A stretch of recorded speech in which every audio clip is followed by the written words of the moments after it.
James Marsh's identity theory.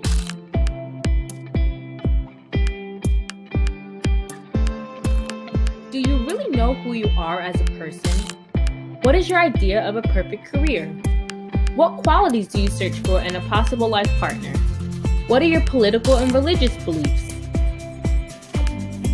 All of these questions connect with how we view ourselves as individuals. In order to truly find out who we are, we must explore all possibilities to find answers to questions such as these. The series of actions to find our true self is known to psychologists as our identity. Identity can be described as the qualities, beliefs, personalities, looks, and/or expressions that make a person or a group. Your identity is susceptible to change over your lifetime. When you were a child, what did you want to be when you grew up? Is it still the same now? Have your political beliefs ever changed? Questions like these have been researched by psychologists for years. James Marsh was a famous psychologist that studied the formation of identity. He believed that identity is mainly based on two things. The first is occupation, the main role one has in society.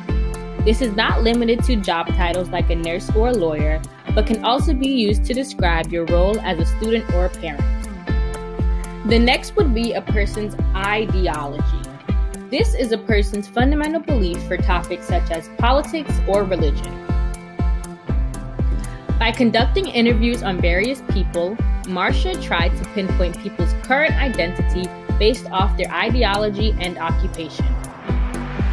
Based on his findings, Marcia categorized 4 main identity statuses. The phrase identity status was created by him to characterize and describe these developmental points or how a person has attained their identity.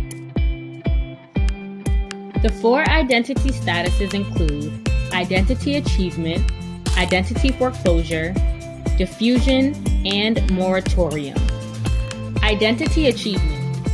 This is a state of having well-defined personal values and self-concepts. Their identities may be expanded and further defined in adulthood, but the basics are there. They are committed to an ideology and have a strong sense of ego identity. Identity foreclosure.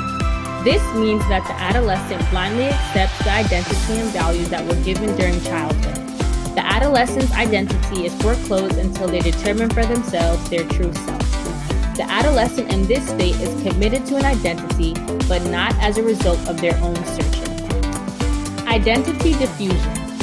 This is a state of having no clear idea of one's identity and making no attempt to find it. These adolescents may have struggled to find their identity, but they never resolved it.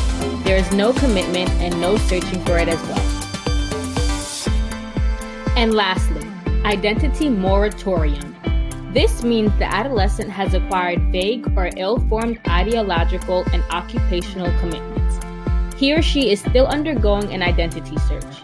They are beginning to commit to an identity, but are still developing it. I hope you enjoyed.